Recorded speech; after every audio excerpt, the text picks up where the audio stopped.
Hello, fiendlings, how the hell are you? You've probably heard me complain about how hot, dry, and miserable this summer has been. Well, yesterday the weather folks promised we'd get a deluge in the late afternoon. That in mind, I managed to mow the lawn, take care of a few things outside, walk the Luna Fiend, and enjoy several coughing fits as I breathed in all the shit in the air. Around 3:30 p.m., I looked at Luna and said, "You need to go potty." She looked at me like I was stupid. Why would she need to go potty? "Luna, let's go potty." Luna blinks, snorts, crosses her paws, and closes her eyes. "Okay," I said, "you'll be sorry." 15 minutes later, the sky opened up as though someone had sliced open the largest water balloon in history. The rain came down in sheets while lightning flashed in the darkened day and thunder rattled the house. Coding, I barely noticed a presence at my chair. I swung my eyes over and there was a snout. It moved forward until I could see the eyes above the snout. Luna was wagging her tail furiously and staring at me with pleading eyes. "Need to go potty?" Luna said yes with a growl, and so I escorted her to the door. An arc of lightning flashed across the sky as we looked out over the backyard. I slid open the door. "Have fun!" Luna scampered outside and into the storm. I stood there and watched as the dog, who absolutely positively hates water, seemed to shrug at the sky and did her business, all of her business, while the rain gave her a really nice bath. Seemingly resigned to her fate, she didn't hurry and even lingered by the bushes for a moment, as if enjoying the way the rain bounced off the leaves and onto her coat. I reached down to the pile of terry cloth towels and grabbed a few. I knew I was going to need a heap of them. Just as she started heading back to the door, I slid outside beneath the overhang and met my drenched, wagging dog. Fortunately, she's an American bulldog, so she has more hair than fur. Didn't take too long to squeegee away the moisture and upgrade her status from drowned to simply damp. "So," I said as I finished wiping off her head, "you going to go potty next time when I say you should?" Wag, wag, wag. I love my furry fiends. Whether it's Shadow interrupting my writing by being playful, or Luna bumping my elbow with her snout to tell me it's puppy time, they keep me grounded with their love and loyalty. Although I'm not sure Shadow knows what loyalty is, he just knows I'm his, like everything else in the house. With that, I owe myself some words, need to write some code, and manage more Friday mischief. Be safe, have a great week, and we'll talk again real soon. Here's episode 15 of Station 3. Chapter 21. Zulf faced the middle row of lockers and set his suit lights to full ambient. The wide focus drove away the shadows and filled the visible portions of the room with a warm twilight glow. In addition to the blood spatters and goo he'd seen in Yuri's lights, now he saw the dull, red brush strokes on the wall and deep scratches in the metal partitions separating the lockers from the rest of the level. The room had 4 vents, each open with drizzles of green goo hanging from the corners like mostly dried mucus. To Zulf, though, the more disturbing details were the scratches on the ceiling. As deep as those on the walls, these looked less like intentional damage and more like something had been scurrying across the ceiling, ripping into the metal with each step. "What is that?" Yuri said over the comms. Zulf brought up his partner's cam feed and blinked twice. At first, he didn't quite understand what he was seeing. "What is that?" he echoed Yuri. "You tell me," the Russian said. "If I didn't know better, I'd say it's a giant piece of shit." That's what it looked like to Zulf, too. A brownish-greenish shape the size of a small boulder sat at the end of the room next to the wall. Nearly 1.5 meters long and 1 meter high, it sat there like a turd excreted from some massive animal. Thick striations threaded through the substance as though they were seams stitching the refuse together. Yuri's suit lights reflected off the glistening substance, and it almost seemed translucent rather than opaque. Zulf thought he saw a shape inside. The boulder pulsed once. "Fuck," Yuri said, and the cam view dipped and moved as he stepped back. "Zulf?" "I saw it," he said. "You see anybody in here?" "What?" Zulf exhaled harshly into the mic. "No one here to save. No Griggs, no Harvey. Let's get the fuck out of here." "Coming to you." Yuri said after a beat. He sounded as relieved as Zulf had felt when he'd finally made the decision to GTFO back in Station 2. Zulf waited, his tool arm crooked at the elbow, the plasma torch glowing like a beacon. He slowly panned his lights down the road to make sure he hadn't missed anything. Something was under one of the knocked-over lockers, but even with his lights focused on the object, he could only make out its edge. Covering. Yuri said. He'd moved across the road to stand a meter behind Zilf. What's the problem? Zilf shook his head. Nothing, he said, and turned to make his way to the final row of lockers. But at the last moment, he thought he saw something move. Zilf stopped and turned his lights back to the locker. It was shuddering. Fuck. Stay steady, Zilf said. There's something beneath those broken lockers. Something? Yuri asked. Just fucking watch, Zilf said, and slowly moved to the next row. It was as clear as the first one had been, although he was careful to peer at the edges of those broken lockers too. Clear, he said, his voice little more than a croak. Zilf's mics picked up the sound of rattling metal just below that of Yuri's servos and his heavy feet clomping on the coated metal. He knew it was the lockers on row 2, but said nothing. He just wanted the fuck out of this enclosed space. A drool of green spattered down in front of him. Cursing himself, Zilf stepped backward while casting his eyes upward, his tool hand following suit. His lights chased away the shadows nesting inside the vent. More scratches. More goop a little too fresh for his liking. Zilf carefully walked around the vent and to the hatch-marked rest area and pushed the manual release, but nothing happened. Shit, he said, briefly hanging his head in disgust. Yuri, we're going to have to take this door down too. Wonderful, Yuri said. Get the feeling we shouldn't be here? Since Station 1's medbay, Zilf said. You got my back? You're covered. Zilf took a deep breath. Mind the vents. Oh, I'm minding them. Just hurry the fuck up. Hurry. Right. Zilf activated the torch and narrowed its focus to little more than a 3-centimeter stream. The plasma burned through the steel, crimson molten beads dripping down from the melting door. This wasn't going to be a clean job, and he didn't give a shit. Yuri could make fun of him later. Once he had torched a patch the size of his fist in the middle of the hatch, he turned to the left and continued along the lock. Zilf? Yuri said. Hurry up. What is it? He said, still focused on the destruction of the door. Something's moving above us. I can hear it. He paused a beat before saying, The broken lockers are rattling too. Rattling, moving, noise. Zilf heard the sounds beneath the harsh whisper of the plasma melting metal. Fuck it, Zilf growled. He killed the torch, reared back his foot, and smashed it into the hatch's center, and pressed as hard as he could. The locking mechanism squealed beneath the pressure, and his servos whined with effort. The hatch held for a moment, the sound of the metal tearing and rending shrieking through his external mics. Zilf's teeth ground together, and he punched forward with his non-tool hand. The hatch's lock exploded into shrapnel, the hatch tearing open and swinging wide into an abyss. Move! Zilf shouted, but didn't wait for Yuri's reply. He stepped into the room beyond, his suit lights ripping through the darkness and illuminating a massive space with several partitions that reached to the ceiling. Some 10 meters away, the remnants of broken tables and chairs littered the floor.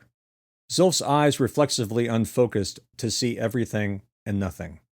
He waited a beat for something to move in the shadows, but nothing did.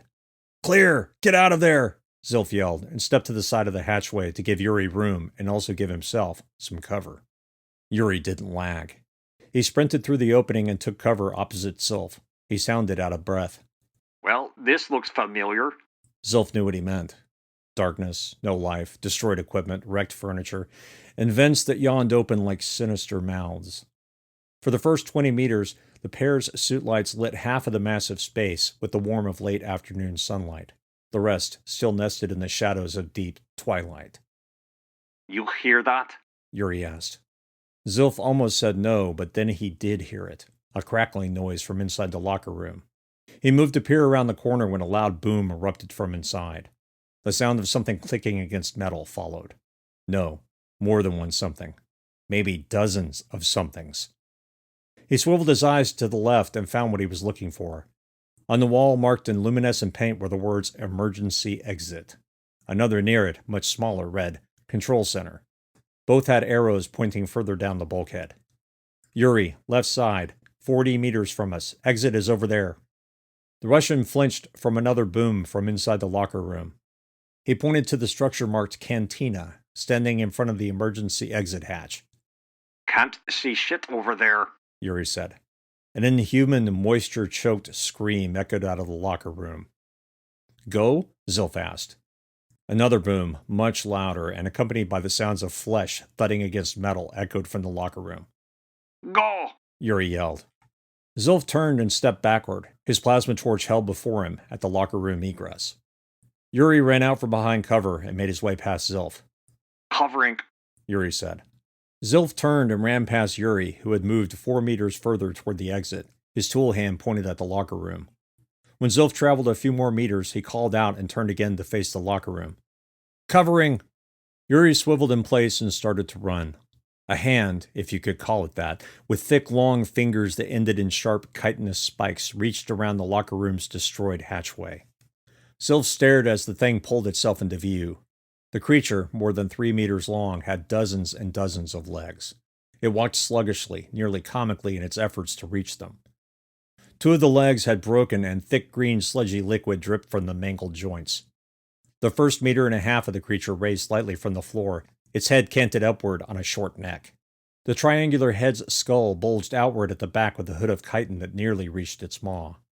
Dozens of lifeless, jet-black doll's eyes stared at him with an alien indifference, while its circular mouth moved with clicking teeth, discolored saliva dripping to the floor.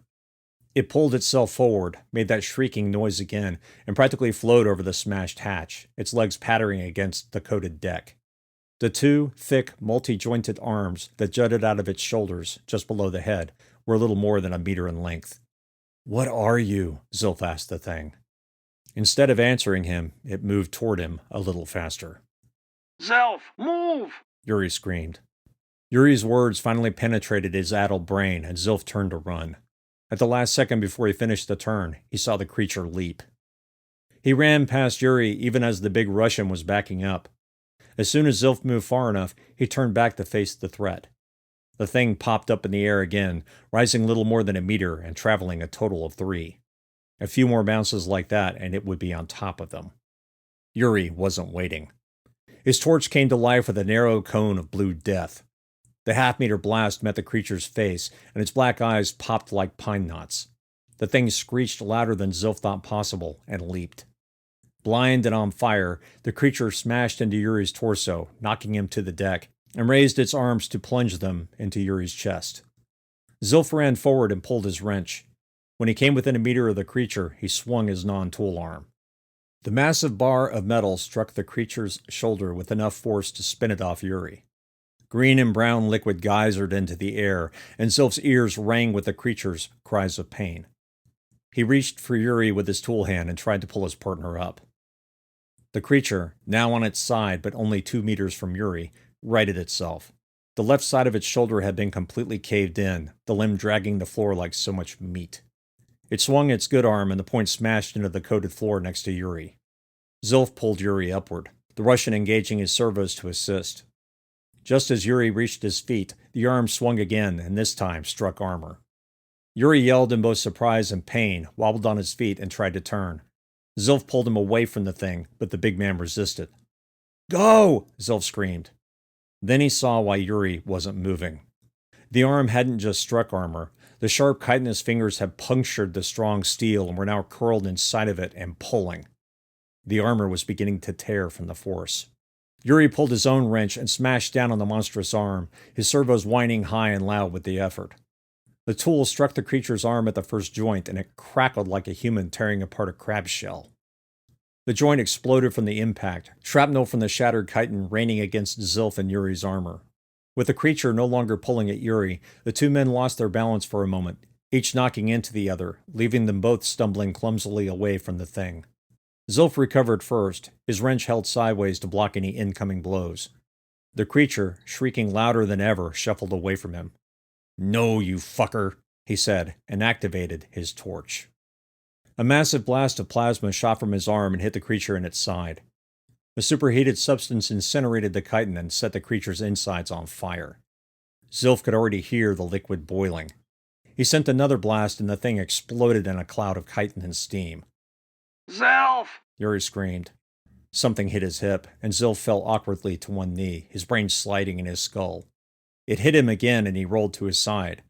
When he finally got a look at what was attacking him, his brain froze. 3 giant arms swiped at him from the vent above, each ending in a hand similar to that of the thing he'd just destroyed. The hands whipped centimeters from his helmet and seemed to be lowering to grasp him or finish pounding him into dust. He aimed upward and fired. A plasma blast shot out of the tool and into the vent. The metal warped, scorched, and tore, the arms immediately lifting up and out of sight as though they'd never been there, but a fresh drizzle of burning goo oozed down on his helmet. The squeal of rending metal as the creature retreated was nearly as loud as the shrieking had been. Move!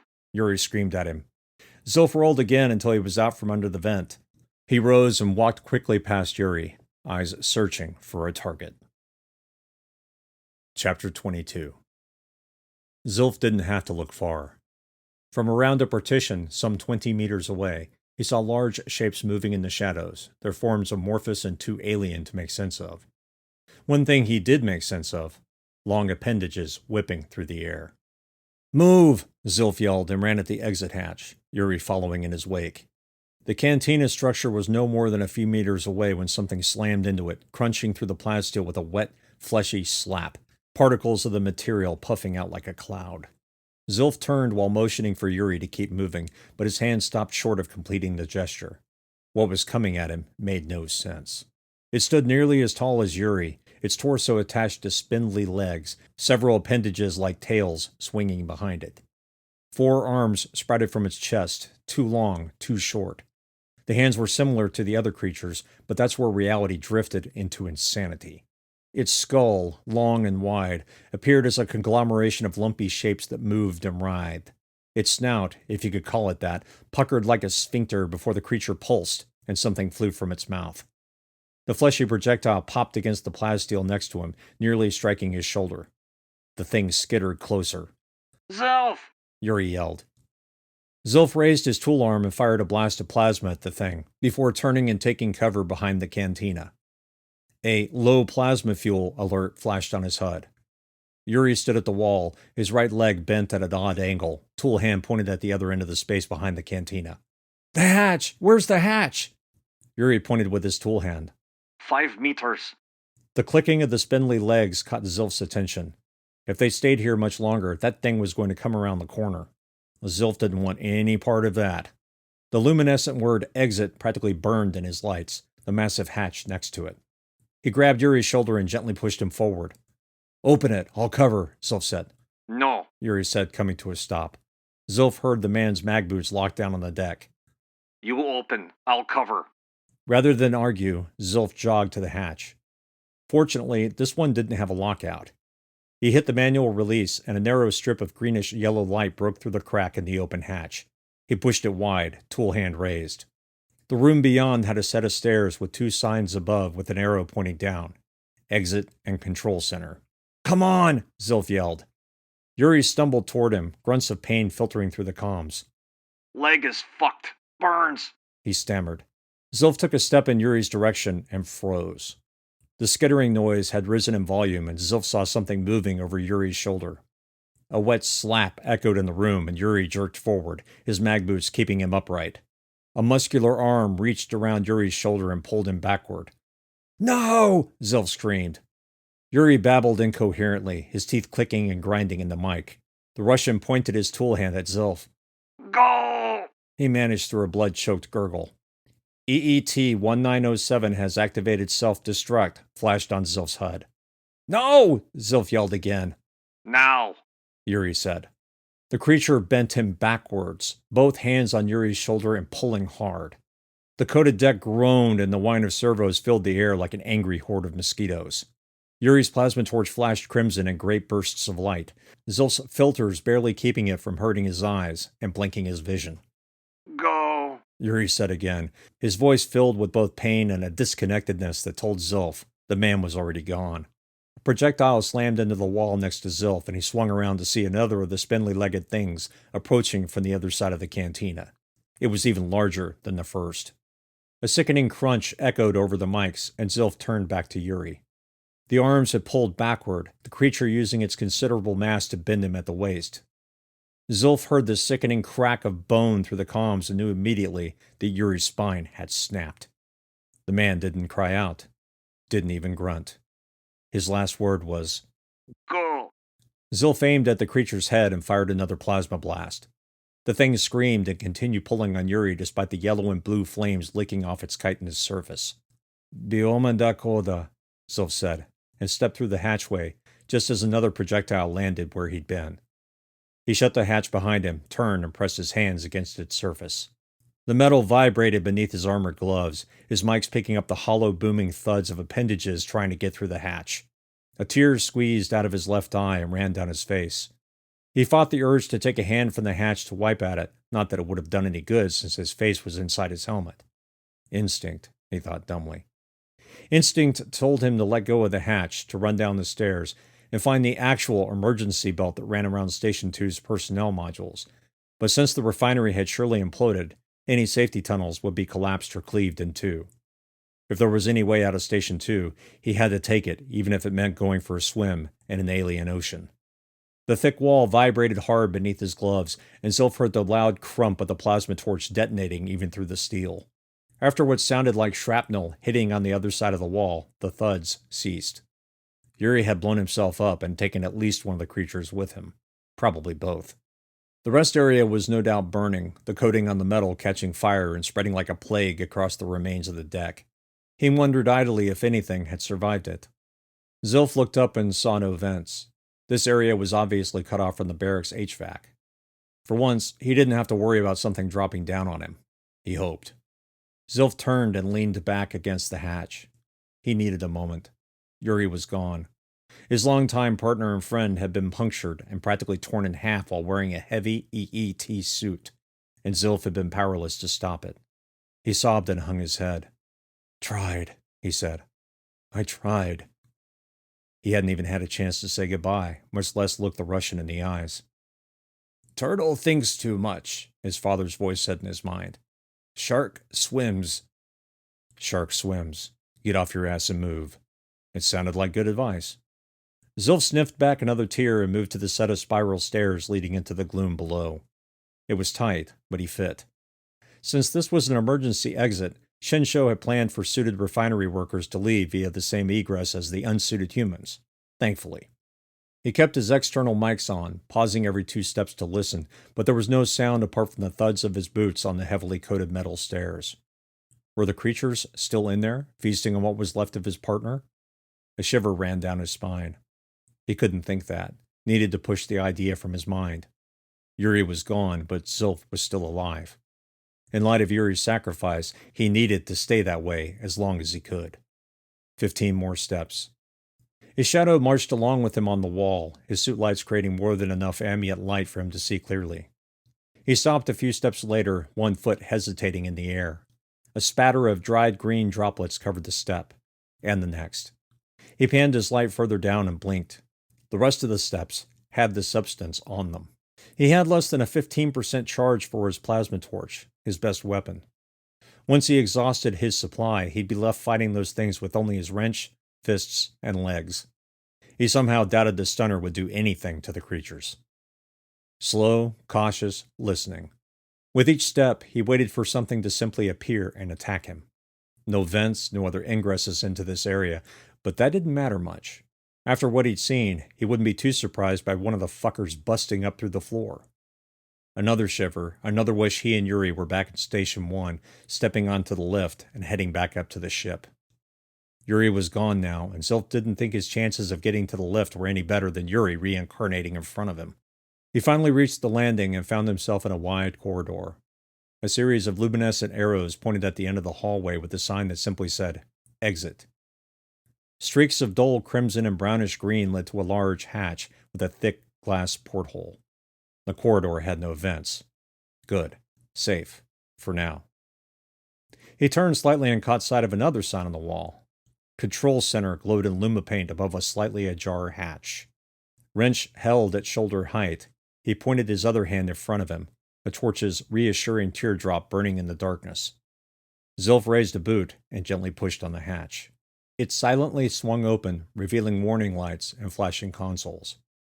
"Power," he said, and stopped himself before walking into the room. A greenish handprint with long, thick fingers tattooed the side of a metal dais in the room's center. "They hide in the perforations, Zilfakir," his father had said while they prepared for the boy's first dive into Parika Bay. So be wary, or you might get bit by a div. His father had warned him, yes, but young Zilf hadn't taken it to heart. Once they were beneath the ocean and his eyes saw the glowing reefs far below, he hadn't had a thought except to reach them, explore them, catalog the fish, and perhaps bring something tasty home for dinner. Young Zilf had swum down into the gloom ringed with abyssal-like rock and volcanic sand. The reefs sparkled like diamonds, the rock encrusted with billions of microscopic animals that had formed colonies, just as coral once had on Earth. The difference was the fact that Jinn creatures flashed like exploding stars in the purple water. The lights mesmerized him, drawing him closer and closer just as they did the fish that fed the Jinn reefs. A thick, flat fish the size of Zilf's thigh darted out from one of the hollows in the reef, its eye stalks burning red at the shock of seeing him so close. It nearly bounced off his chest before flitting away into the depths. Grinning around his rebreather, he'd floated down to look into the hollow, hoping to find a nest of eggs, or perhaps a female tending her future brood. Instead, the div sprang out. The div, a translucent fish with a collapsible skeleton, poisonous fangs, and a bad attitude, flew from the hollow like a missile. Unlike the mahi-eshkampor flatfish that had escaped him, the div had no intention of doing the same. To divs, any creature large enough for it to get a bite out of was a creature it attacked. The fangs sunk just beneath his left nipple, and once firmly attached, the fish swam backward while ripping its head savagely back and forth. Blood jetted from Zilf's flesh and into the purple water, his rebreather slipping from his mouth. Panicked and breathing water, Zilf kicked as hard as he could for the surface while he still had air. The div, excited by its tasty meal, chased him upward until he sprang forth from the reefs and toward the surface. Once beyond the Jinn, the div had turned and disappeared into the depths. Zilf had reached the surface, retching, coughing, and seeing stars. The poison from the fangs was already beginning to have an effect, his breathing slowing and his skin tingling like a limb that had fallen asleep. It was how the div fish brought down large prey. Paralysis. Zilf's feet kicked lazily, his head drifting further into the water with each wave. He struggled to breathe, the water constantly reaching beneath his nostrils. Taros flew in scattered flocks across the cloudless sky as they migrated east. Beautiful, he'd thought, before he'd passed out. His father, ever watchful, had seen the attack and reached his son just as he was beginning to drown. Zilf had awakened in the boat with his father kneeling next to him, an auto-injector in one hand. Once he was sure Zilf was going to live, his father had hugged him hard enough for him to feel it even through the paralysis. Until Zilf was able to move his fingers, his father had cradled him and sung to him, urging his son to join him. An old song, a song of a Persian djinn that once saved a sailor before falling in love with him. Back in the now, Zilf hummed the tune and panned his lights across the darkness, looking for the telltale shimmer of light glistening off moist chitin. His lights didn't find chitin, but they did find another handprint, this one more of a smear. The creature that had left the handprint had obviously been moving to the room's rear. Well, assuming it was the same creature, that was. If it was still in the room, it was likely on the left side. Zilf took a deep breath and entered.